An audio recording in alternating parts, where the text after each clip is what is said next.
It seems like every single day there's more bad real estate news.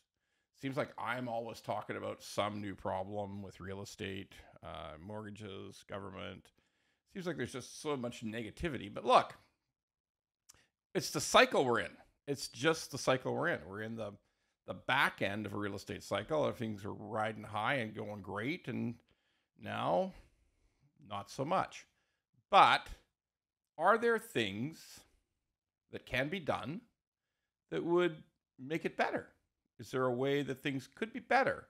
What are these? Are there ideas that could make things better in real estate for Canadians to own homes and have rational prices and rational levels of mortgages and better afford their lives? Sure, there are. The question is, will government ever do it?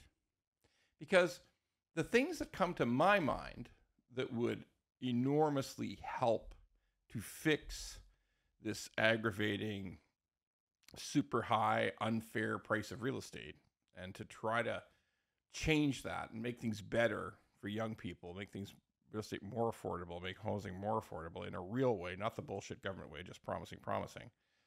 But they're things that government would hate to do. Because government, not just the federal government, not just Ottawa, but all the provincial governments, all the cities, all the municipalities, it's things they hate to do. Because a lot of it is cutting taxes, cutting red tape, cutting costs, and basically going back in time. I know people hate that, particularly from an old guy like me. They say, oh, this old boomer bastard just wants everything to be the way it was before. Nah, there's lots of things I don't want to have the way they were before. Take my word for it. Lots and lots. There's a lot of shitty stuff back in the 70s, 80s, and 90s, okay? A lot of bad things.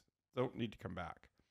But let's examine what really allowed things to be so much less expensive in real estate 25, 35 years ago, okay? First of all, these crazy development fees, taxes, levies that cities and municipalities want to charge astronomical amounts of money to build a new house. Just huge. Like I'm not making this up. When I first bought a house, the builder was putting out like $35,000 a lot for everything. That was like a service lot, okay? Well, like $300,000 today. By the time you finish paying everything for a single family, don't even get me started on the high-rise condominiums. That's millions and millions and millions go into development fees. Also, if we could just chop that by 80% and at least just take it back to the truthful amount of money that it really needs just to add the sewer, the water, maybe in subdivisions put in some sidewalks, but 80% of new builds in Ontario is high-rise anyway. So if we really got it down to just what it cost, that would be a huge chop.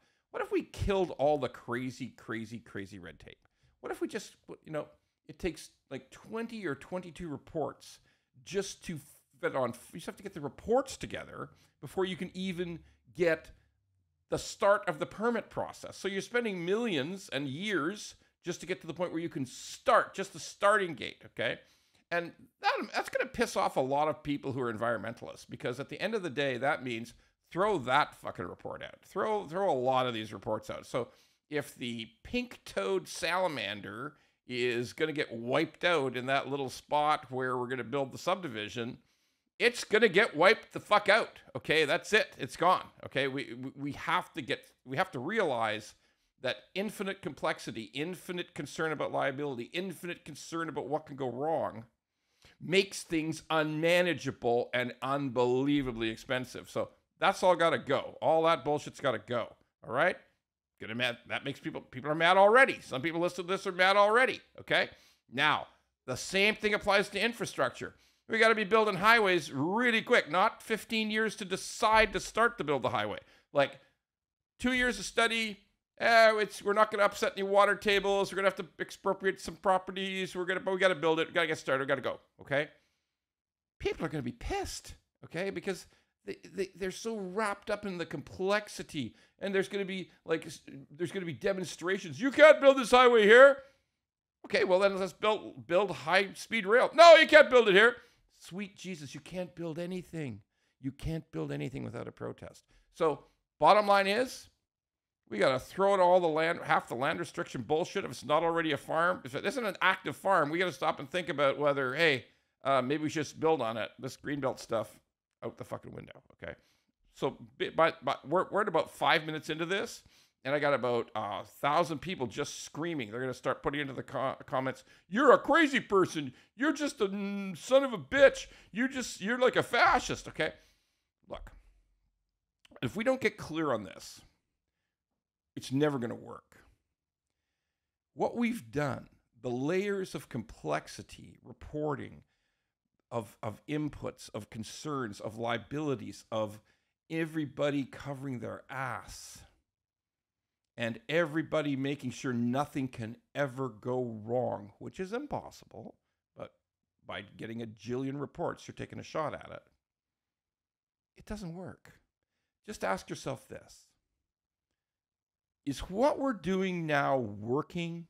Like the not building anything, the not finishing anything, the everything being 600% over budget, never finishes. I don't know if the LRT, Crosstown LRT is ever going to finish in Toronto. May not, who knows? There's no date.